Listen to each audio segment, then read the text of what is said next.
The night was a roaring beast. Thunder rolled across the empty Texas highway like a drum of warning, and each flash of lightning painted the world in brief violet white. Daniel Ruiz gripped the steering wheel tighter, his knuckles pale against the dim glow of the dashboard. The wipers fought a losing battle against the torrent of rain that hammered the windshield, turning the road ahead into a watery blur.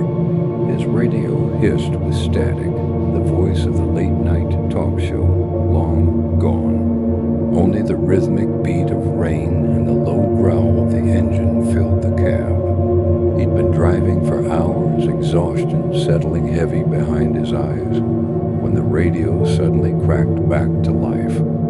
A sharp burst of static that made him flinch. He reached for the dial, thinking it was interference, but before he could adjust it, a voice emerged, soft, broken, and distant. It wasn't the DJ. It wasn't music. It was something else. Get off the road. The words came through, chopped between. Bursts of static, barely human. Daniel froze, staring at the radio, waiting for the voice to repeat. The storm outside seemed to pause for a moment, as if listening with him. Then the voice came again, clearer this time, a whisper threading through the hiss. Get off the road. Now. A chill crawled up Daniel's spine. He tapped the radio, muttering to himself that it was just the storm messing with the signal. But then, in the next flash of lightning, something caught his eye through the rain. A shape, a person, standing by the side of the road, waving frantically. Daniel's pulse jumped. He eased his foot off the gas, squinting through the blur of rain. The figure was drenched, their clothes plastered to their body, one arm raised high. He slowed the truck to a crawl, the hazard lights blinking weakly through the storm. He could just make out a woman, long hair clinging to her face, eyes wide with desperation. Jesus, he whispered, reaching for his raincoat. The storm screamed outside as he pushed the door open, the wind nearly tearing it from his hand. Rain soaked him instantly, cold needles, stabbing his skin. Man, he shouted over the storm, stepping out onto the slick asphalt. But when his boots hit the ground and he looked around, she was gone. The road was empty. No one stood there. No footprints, no shadow, nothing but endless rain slashing sideways across the highway. Daniel stood there, confused and dripping, when his headlights flickered. The engine sputtered once, then steadied. In that trembling light, he saw something he hadn't before. Faint, muddy footprints on the shoulder of the road.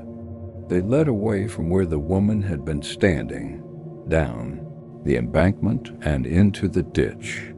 His breath caught in his throat. Against every instinct, he followed. The smell of wet earth and ozone filled the air as lightning split the sky again, and for a split second, the world was pure white. In that flash, he saw her again, the same woman, standing in water, her face pale and expressionless, her eyes fixed on him. Her mouth opened as if to scream, but the thunder swallowed all sound. When the light faded, she was gone. Only the rain remained, and Daniel, trembling, staring into the darkness where she'd been. The next lightning strike revealed the ditch was empty. No footprints, no sign of life, just the endless storm, and the faint echo of a voice whispering through the static of his still running radio. Get off the road. Daniel stumbled back toward his truck, heart pounding so hard it almost drowned out the storm itself. The rain was relentless, soaking through his clothes and blurring his vision, but his fear pushed him forward.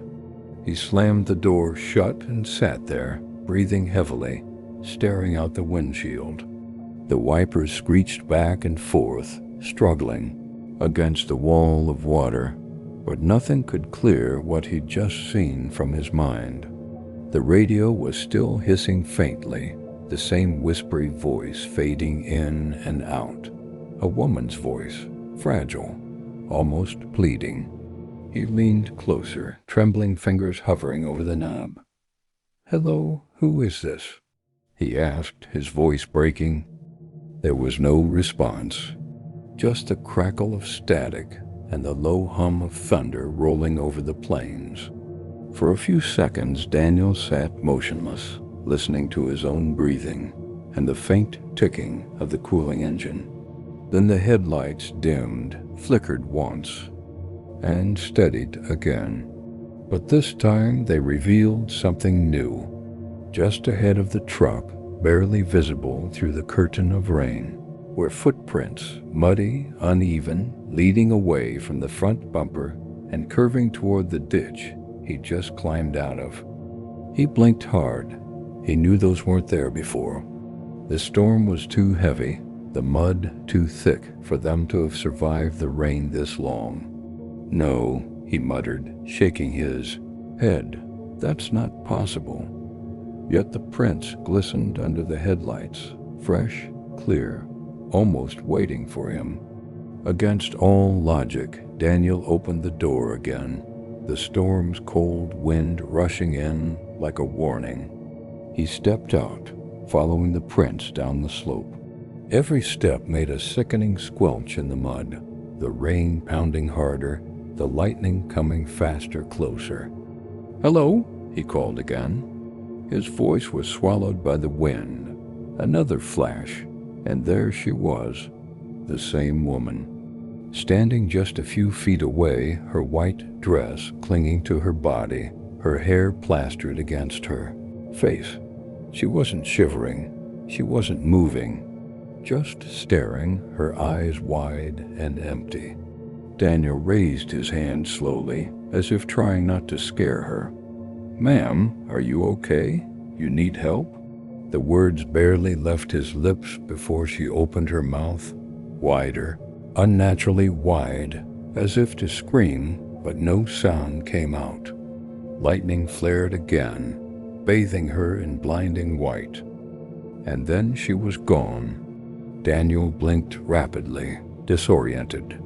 There was nothing, just the rain hitting the waterlogged ground. The woman had vanished, as if the storm itself had it. Swallowed her whole. He staggered backward, slipping in the mud, and scrambled up the hill toward his truck. His hands trembled as he yanked open the door and climbed inside, slamming it shut. Behind him, his chest heaved as he locked the doors and stared through the windshield, trying to convince himself it was a hallucination, a trick of the lightning, exhaustion playing with his mind. But as he sat there, breathing hard, something inside the cab changed. The smell. It was faint at first, the scent of damp earth, like wet grass and mud. But it was coming from the passenger seat. Slowly, Daniel turned his head. The seat beside him was drenched, soaked as if someone had been sitting there dripping wet. His radio came alive again with a sharp crackle. The voice returned, clearer than ever before. "Get off the road," it whispered, this time right beside him, as if someone was leaning close, speaking directly into his ear. The headlights flickered once more. Lightning illuminated the road, and for the briefest instant, Daniel thought he saw her again in the reflection of the side mirror, sitting silently in the back seat, her empty eyes fixed on him. Then the light went out, and the world went black. When dawn finally broke, the storm had passed, leaving behind a gray, washed-out sky and a highway glistening with puddles. The air was heavy, thick with that damp scent of rain and oil that rises from the asphalt after a long night. A passing driver was the first to see Daniel's truck still, I laying on the shoulder, headlights dim in the fog, driver's door half open and swaying gently in the breeze. The radio inside was hissing softly, a faint whisper threading through the static. When the police arrived, they expected to find a stranded motorist. Instead, they found the cab empty. Daniel Ruiz was gone. No signs of struggle, no blood. His phone still on the dashboard, his wallet untouched. The driver's seat was soaked, as though someone had been sitting there, dripping wet, and muddy footprints marked the floor, but they didn't match Daniel's boots. They were smaller, barefoot. The officers exchanged uneasy glances as they searched the area. The ground outside was soft from the rain, but the mud held no new footprints leading away, just the faint impressions that seemed to begin at the truck door and end abruptly a few feet away, as if whoever or whatever made them had vanished into thin air. The lead officer, a grizzled local named Carter, radioed for backup and began questioning nearby residents. Most hadn't heard anything unusual. The storm had been too loud. But one elderly farmer, living half a mile down the road, told him something that made his skin crawl. "You mean that stretch near mile marker 42? The man asked, frowning. "Ain't the first time someone's gone missing there. Used to be an accident spot. Years ago, a couple crashed during a thunderstorm. Car flipped into the ditch. The man died on impact. The woman got out. Tried to flag down help. They say lightning struck her dead right there on the shoulder." Carter went still. "What year was that?" 93, maybe 94. Every few years, someone claims they see her out there again, soaked through, waving for help. But by the time they stop, the old man trailed off, shaking his head. "She's gone." When they towed Daniel's truck, the mechanic who drove it to the impound lot swore he heard something strange through the radio. He described it as a faint voice, almost drowned in static. The words were distorted, but one phrase repeated clearly enough for him to understand. "Get off the road." The voice sounded panicked, desperate, like someone warning him. He turned the radio off, but the sound didn't stop. It was still there, whispering faintly from the speakers even after the power was cut. Later that week, Daniel's family came to collect his things. His younger brother sat inside the cab, quietly staring at the empty passenger seat. "He was scared of storms," he said softly. "He always told me lightning. Felt like it was following him." The detective standing nearby nodded without speaking, noticing something odd on the inside of the windshield. Faint streaks that looked like handprints, small and uneven, pressed from the inside out. That night, when the tow yard security cameras were reviewed, one clip stood out. At 2:46 a.m., the same hour Daniel vanished, a bolt of lightning struck near the fence line. For a brief second, the light illuminated the truck, and there, through the rain-blurred footage, a figure could be seen standing beside it, pale, motionless, hair hanging wet around her face. The frame cut to black. When the feed returned, the figure was gone. The radio, however, had turned itself back on. The next morning, the storm clouds rolled in again over that same stretch of highway, thunder rumbling in the distance. Drivers passing by claimed their radios suddenly filled with static.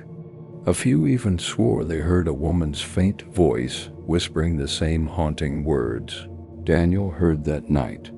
"Get off the road." The rain fell hard against the old farmhouse roof, drumming a steady rhythm that grew louder with every flash of lightning.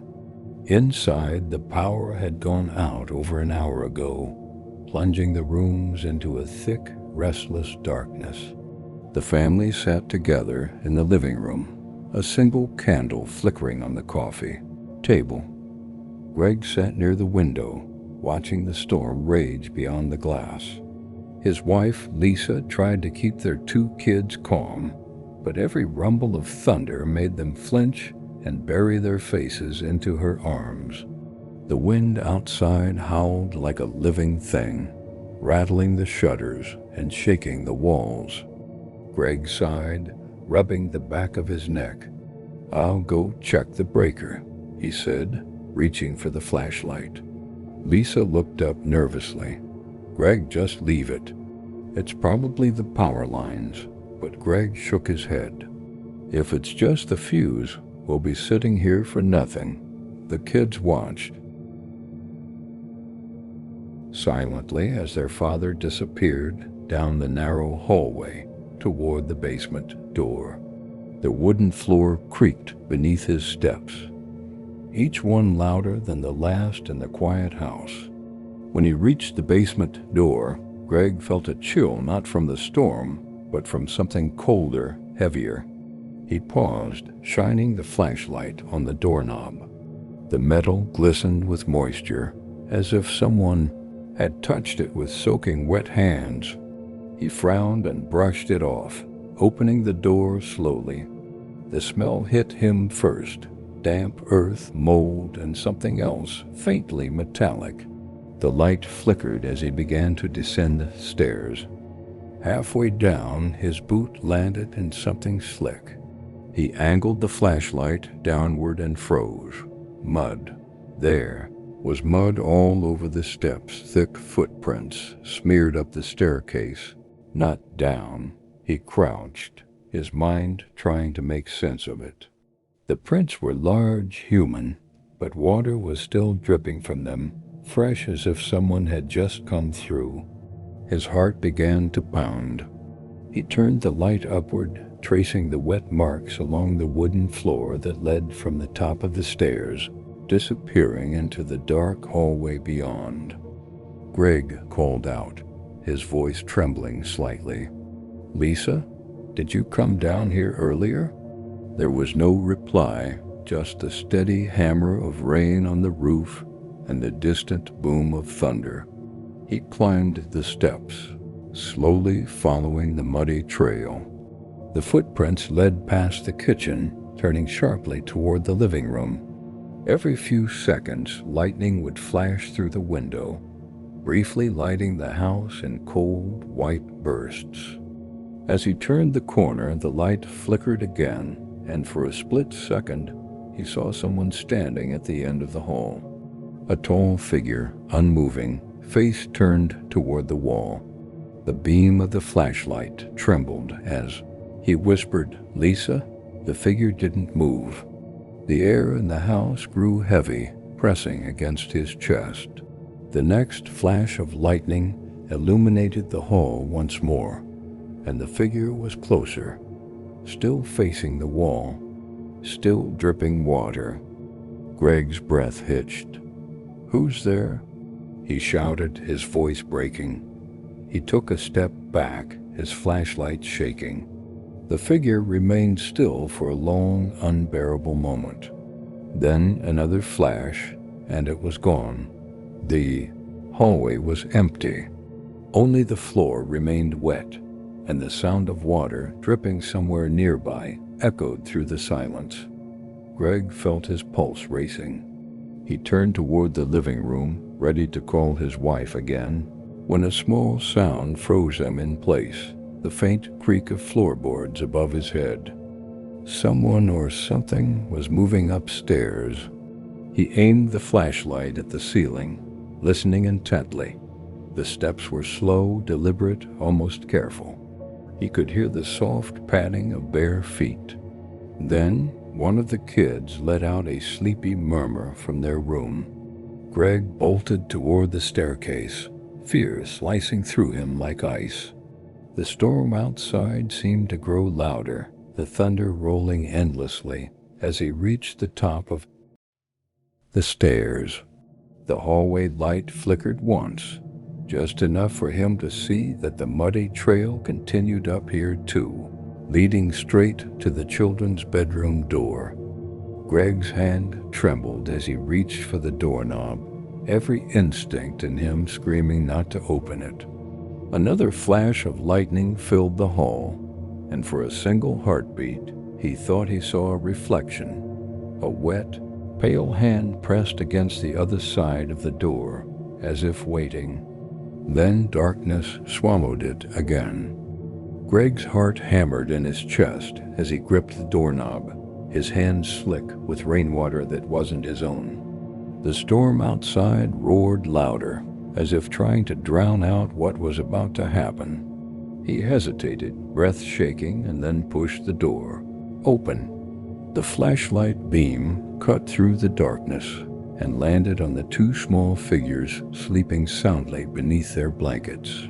His children were unharmed, their faces peaceful, undisturbed by the chaos around them. Greg exhaled shakily, a momentary wave of relief washing over him, but it didn't last long. Something was wrong. The room felt colder than the rest of the house, unnaturally so. His breath came out in faint white clouds. He stepped further in, scanning the walls, the corners, the floor. Water dripped from the window frame, pooling beneath the sill. He walked closer, thinking maybe the wind had forced rain inside, but as he raised the flashlight, he froze. There, on the window pane, written in the condensation, were words, long, shaky letters that seemed to have been traced by a trembling hand. "It's coming for you." Greg stared, unable to breathe. He wiped the glass, but the words smeared, reforming faintly beneath his fingertips, as if burned into the fog itself. The flashlight flickered, dimmed, and for a moment he saw his own reflection in the window, but there was something behind him. A shape, a tall, dark silhouette standing just beyond the reach of the light. He spun around, the beam trembling as it swept across the room, but there was nothing. Only the sound of rain hammering the roof and the faint creak of the house shifting in the wind. His heart raced as he backed toward the door, never taking his eyes off the shadows. That was when his daughter stirred. "Daddy?" She whispered sleepily, rubbing her eyes. Greg forced a calm tone. "It's okay, sweetheart. Go back to sleep." But before he could finish, a loud thud echoed from the hallway outside, the kind of heavy impact that makes the floor vibrate. Greg flinched, stepping protectively in front of the children. He listened, every muscle in his body tense. The sound came again, a dragging noise, slow and deliberate, moving across the floorboards toward their room.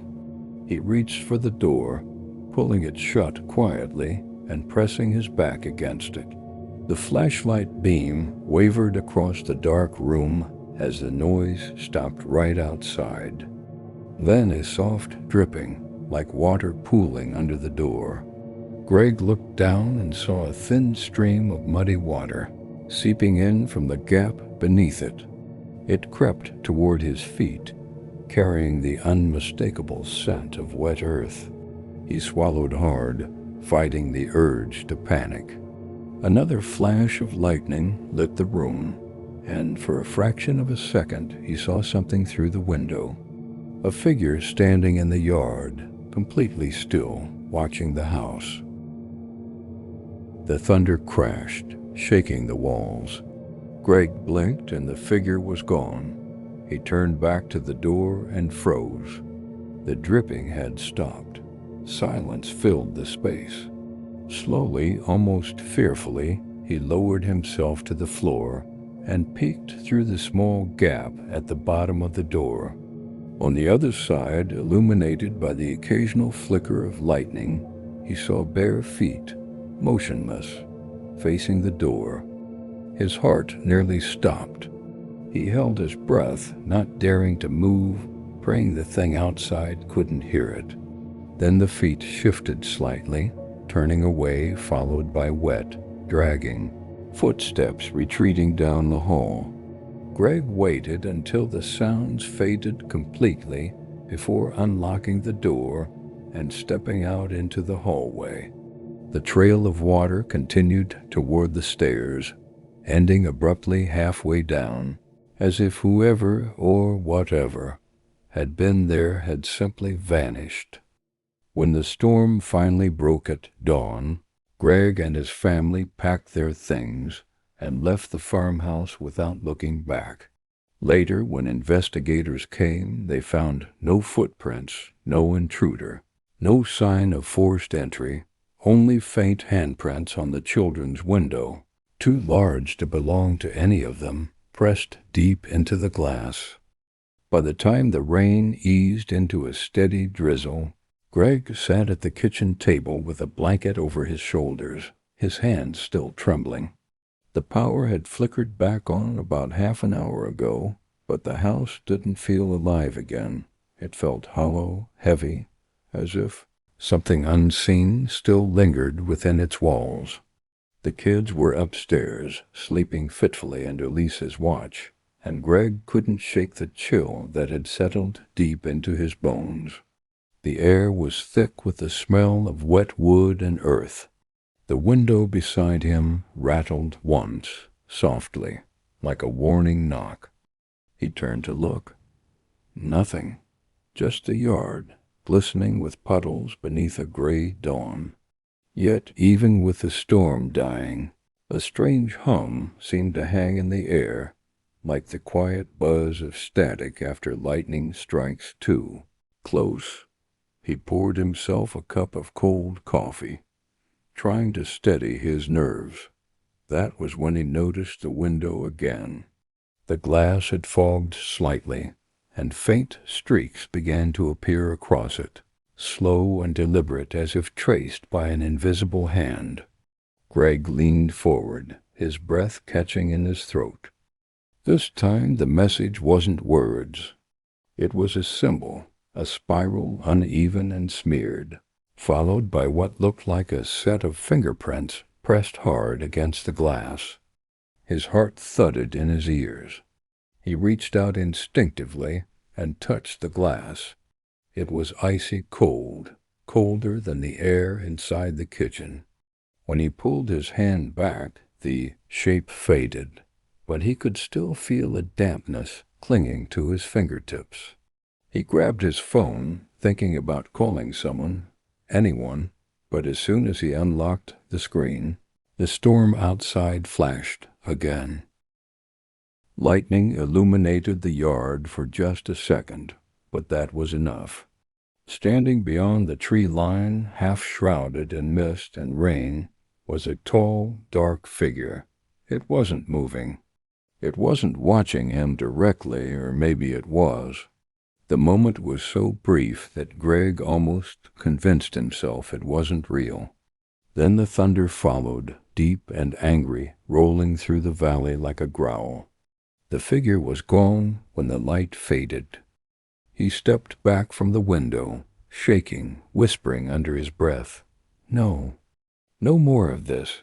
He checked every door, every lock, walking from room to room like a man trying to convince himself the world was still sane. Each footstep echoed too loudly, too sharply. When he reached the children's room again, he paused. The muddy footprints that had once led there were gone, as if wiped clean overnight. But on the wall beside the doorway, faintly visible under the hallway light, was a single handprint. It wasn't Greg's, it wasn't Lisa's, it was larger, longer, almost skeletal, with streaks of dark residue trailing downward like dried rainwater. He stared at it, his breath shallow, until Lisa's voice behind him made him jump. "Greg, what are you doing?" He turned quickly, forcing a smile. "Nothing, just checking the hallway." She frowned at him, rubbing her tired eyes. "It's over. The storm's gone. Get some sleep." But Greg couldn't sleep. That night, long after the house fell quiet, the thunder started again, faint, distant, like it was circling back. He opened his eyes in the dark, and for a moment he thought he heard water dripping. He got up, walked down the hall, and saw it, a thin trail of moisture glistening under the dim light, leading from the front door to the window in the living room. The same window that had written, "It's coming for you." He moved closer, pulse pounding. The glass was fogged again. Slowly, as if drawn by a hand outside, new words began to form. "You let it in." Greg staggered back, shaking his head, whispering, "No, no, I didn't." Then a flash of lightning tore through the sky, blinding white. In that instant, reflected in the window's glow, he saw her again, the same drenched figure from his dreams, from his fears, standing directly behind him, inside the room. Her face pale and swollen, her hair hanging wet and matted across her hollow eyes. Her mouth opened slowly, and though no sound came out, Greg understood what she was saying. It was the same message, the same one whispered through static, written in water, carved into every moment since the storm began. "It's coming for you." The thunder crashed, and the lights went out again. The sky above the Montana forest churned with black clouds, the air thick and heavy before the downpour began. 4 college friends, Sasha, Drew, Megan, and Tyler, sat around a flickering campfire that hissed every time the wind sprayed it with mist. They had hiked deep into the woods earlier that day, far from the nearest trail, and planned to camp overnight. Before heading back in the morning, the first drops of rain began to fall, light at first, then harder, until the fire sputtered and died completely.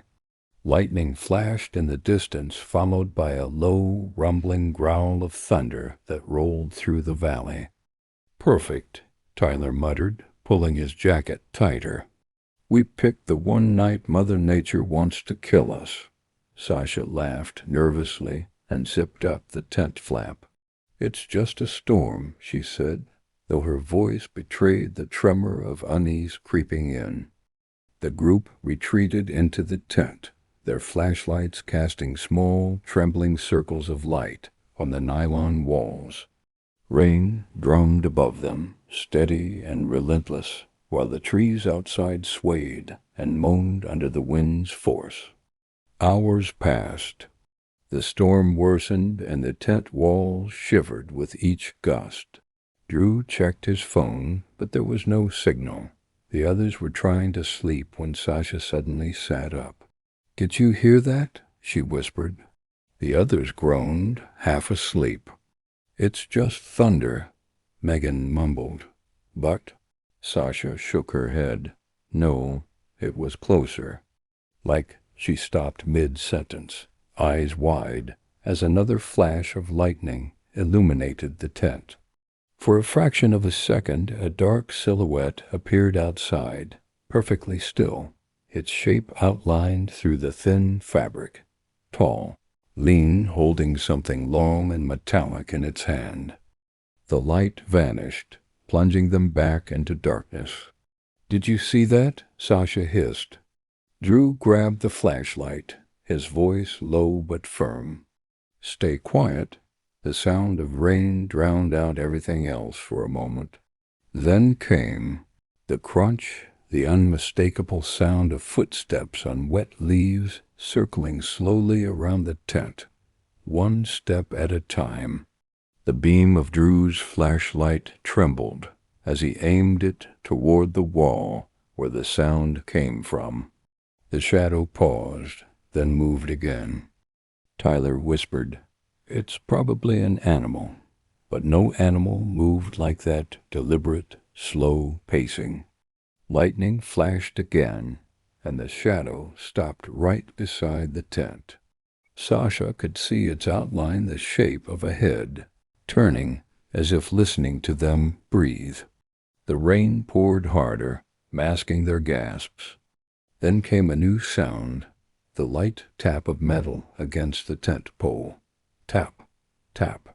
Megan clutched Tyler's arm, her voice shaking. "What if someone's out there?" Drew swallowed, whispering, "Then we don't make a sound." But the storm had other plans. A deafening crack of thunder boomed overhead, and in that instant, the silhouette vanished again. They all held their breath, frozen. The world outside was pitch black.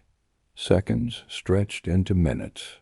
Just when they started to think it was over, something pressed against the tent wall from outside. A hand, broad and heavy, sliding slowly down the fabric, leaving a dark streak of mud.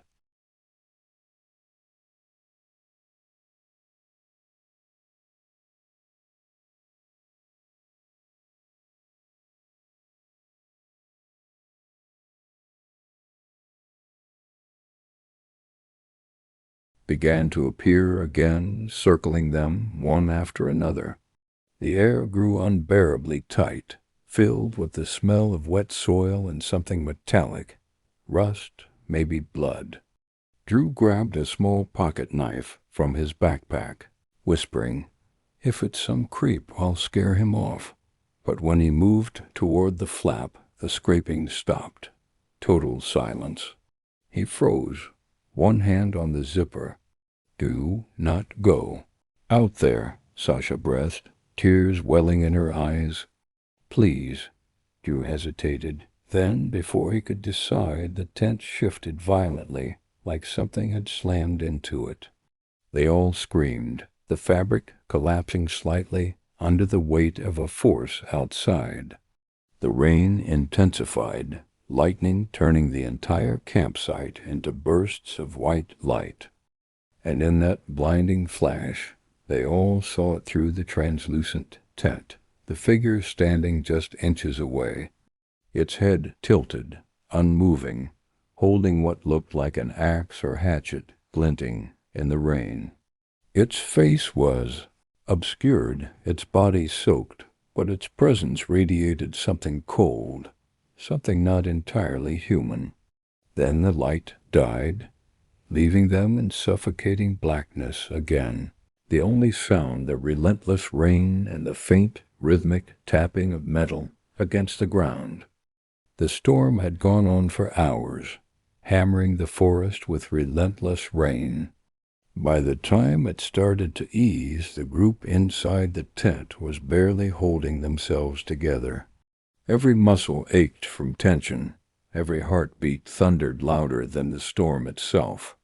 The sound of footsteps and tapping had stopped, but the silence that followed was worse, thick, suffocating, and full of dread.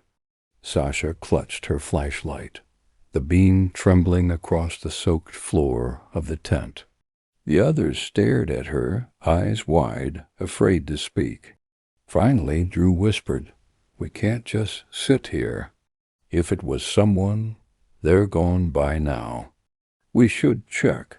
His voice was shaking, but there was a fragile edge of courage in it. Tyler nodded reluctantly, unzipping the tent an inch at a time. Cold air and the smell of wet pine flooded in. Lightning flickered across the trees, revealing a fog that clung low to the ground like smoke. The campsite looked deserted, their extinguished fire now a pool of muddy ash. No footprints. No sign of anyone. They stepped out slowly, flashlights cutting through the mist. The rain had softened to a drizzle, and the only sound was the drip of water from the trees. "See?" Tyler muttered, trying to convince himself more than the others. Probably just... He stopped mid-sentence. His beam had caught something in the mud near the edge of the clearing. A mark, long and curved, like the head of an axe dragged through the soil. There were several of them, all circling the tent's perimeter. Megan's breath hitched. Someone was walking around us. She whispered. The marks led deeper into the woods, into the dark where the trees stood impossibly close together. Drew hesitated, but curiosity or denial pushed him forward. "We just follow it for a minute," he said.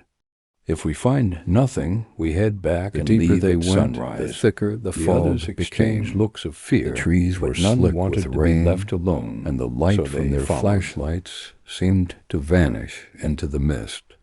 Every step squelched in the mud. Every breath came out in visible puffs. Sasha began to lag behind. "This is crazy," she muttered. "We should go back." But Drew ignored her. He was staring at something up ahead, a faint shape barely visible through the fog. It looked like a cabin, small, old, with one broken window and a collapsed roof. "There's no way someone's living out here," Tyler said. They approached slowly, flashlights sweeping over the structure. The wooden door hung crookedly, and near the entrance, half buried in mud, lay something metallic, an axe. Its handle was cracked, the blade rusted, but wet.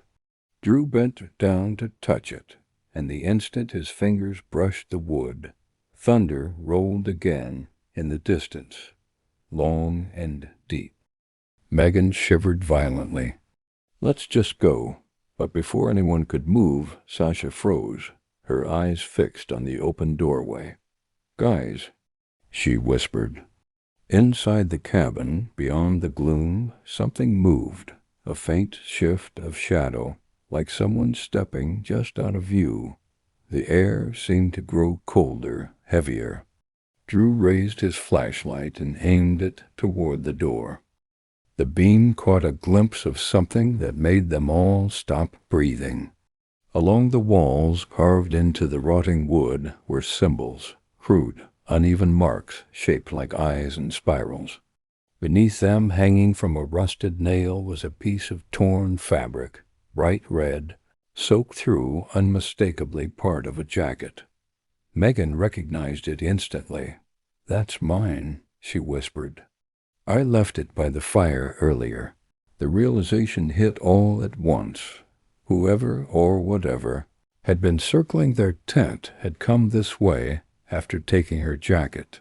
Storm outside began to pick up again, the wind shrieking through the trees. Lightning flashed once more, illuminating the inside of the cabin, and this time they saw it clearly.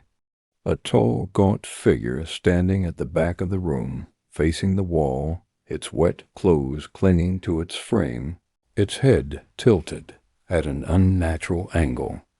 The light died before any of them could scream. Drew dropped the flashlight, plunging them into darkness. In the silence that followed, the only sound was a faint, rasping breath, not from any of them, but from somewhere inside the cabin. Then came the slow, dragging sound of footsteps turning toward them. They ran blindly through the storm, their flashlights flickering like dying stars against the curtain of rain. The forest floor, a mess of roots and mud, grabbing at their feet, pulling them down as if the earth itself didn't want to let them go. Sasha could barely breathe. Her lungs burned with cold air and fear. Every crash of thunder felt closer, sharper, like the sky itself was splitting apart. But worse than the thunder was the sound following them, that rhythmic, hollow tapping, steady as a heartbeat, echoing through the trees no matter how far they ran. Megan slipped first, crashing to her knees in the mud.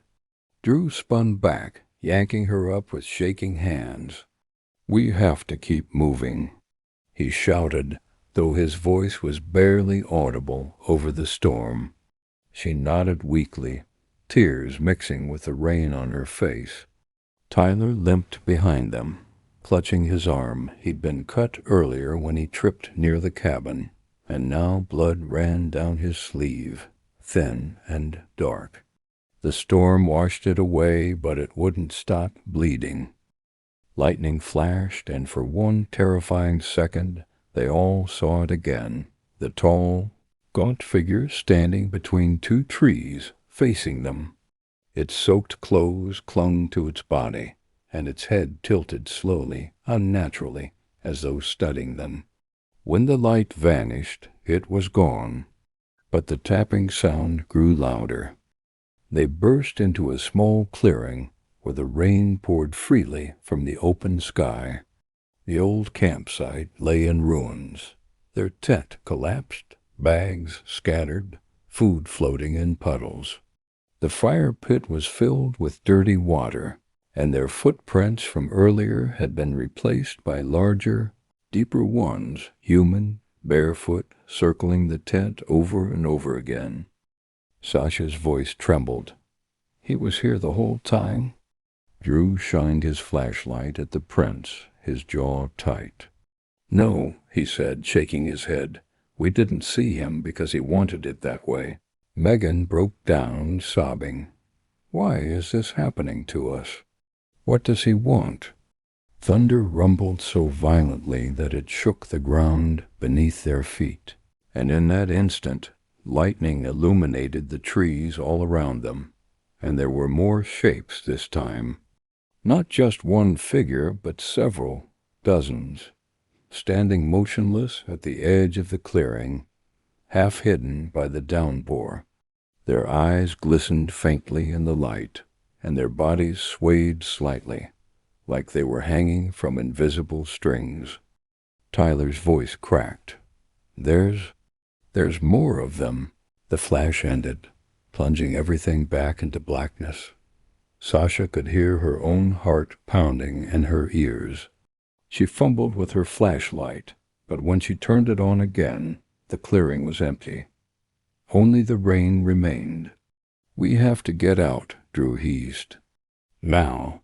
They turned and ran toward where they thought the road was, but the forest didn't look the same anymore. The path twisted in directions it shouldn't. The trees seemed closer, thicker, darker. The rain came harder, stinging their faces like needles. Somewhere behind them, a faint voice whispered. It was impossible to tell what it said, but it sounded almost like laughter, low and hollow. Carried on the wind. Megan's flashlight flickered and died, plunging her into shadow. She screamed, clutching Tyler's arm. Lightning cracked overhead, and for one blinding instant, Drew stopped, whipping around. "Who's there?"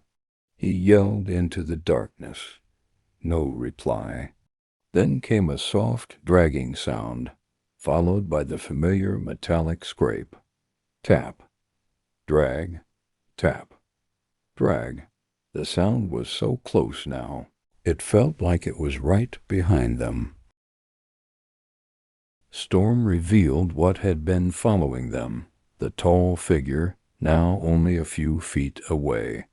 Its face was pale and bloated, its mouth twisted into something between a grin and a scream.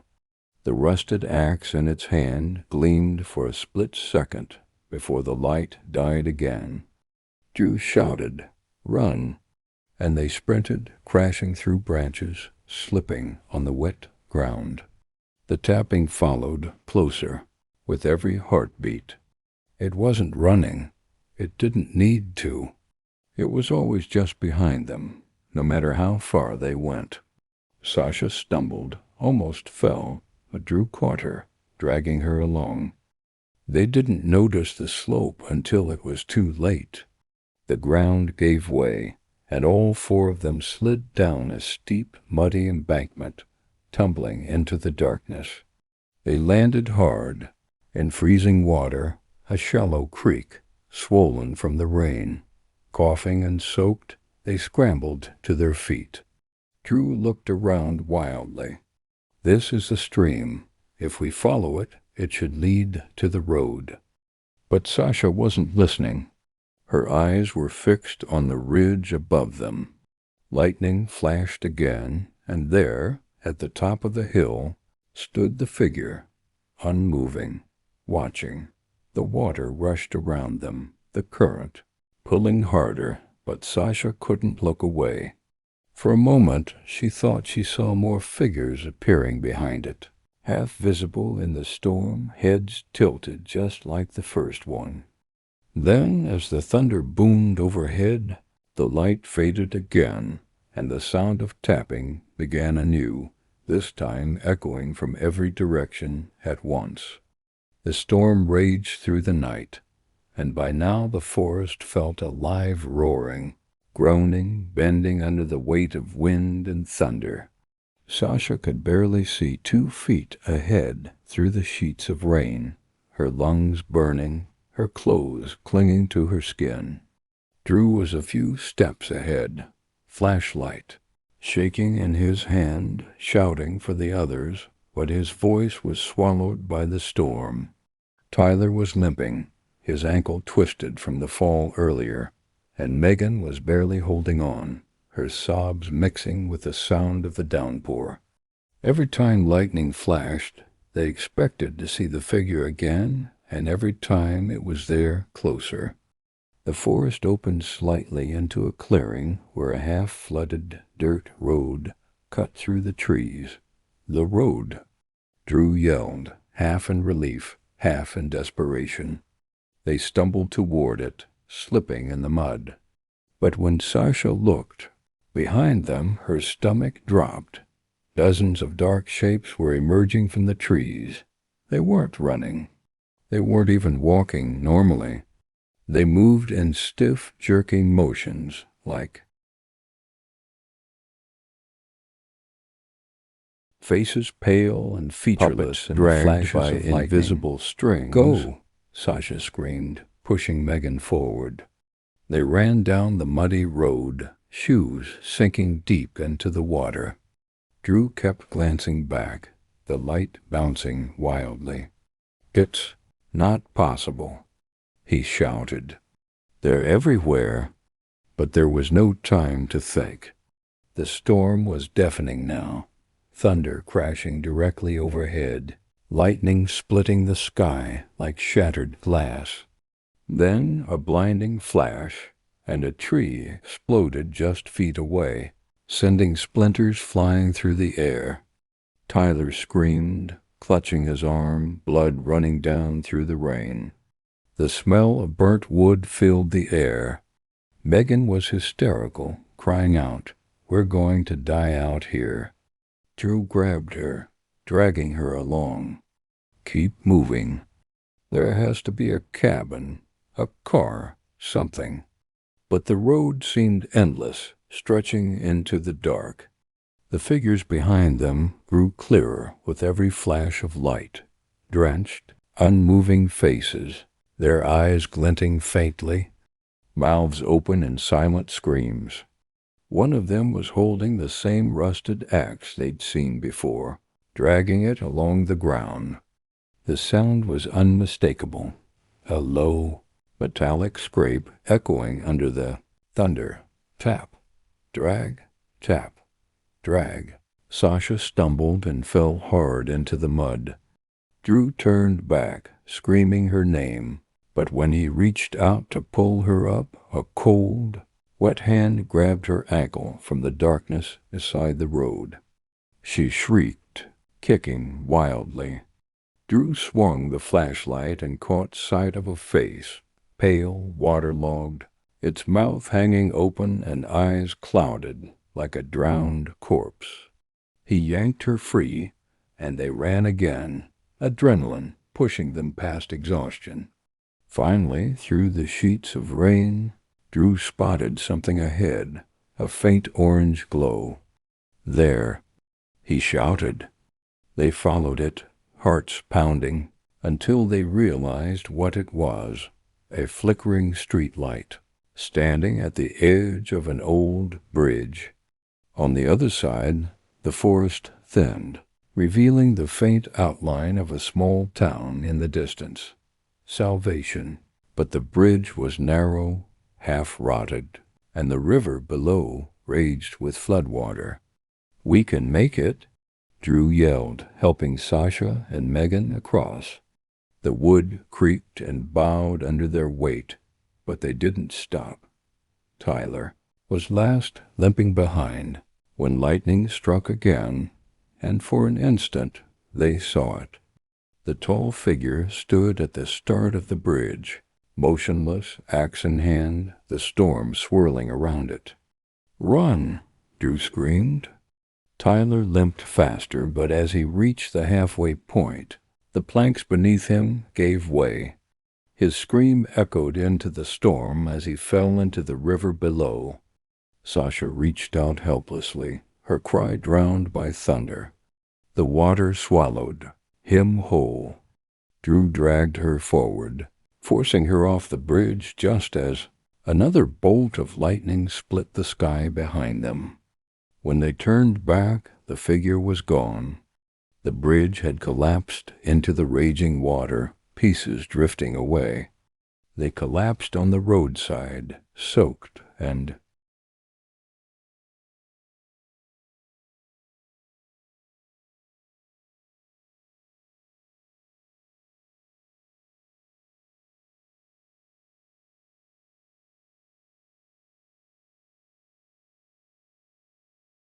trembling, gasping for air as the first faint light of dawn began to push through the storm clouds. The rain slowed to a drizzle, the thunder fading into the distance. For a moment, Megan sobbed quietly until Sasha noticed something glinting in the mud beside her. She whispered. She reached down and froze, though his eyes never left the tree axe head. Half buried, still wet, the handle snapped clean off. Her breath caught in her throat as thunder rumbled. Again, soft this time, far away, but eerily familiar. Drew looked at her, then at the forest. The storm was moving away, but deep within the trees, between the flashes of lightning, a tall, still silhouette stood watching, unmoving, waiting for the next storm to begin.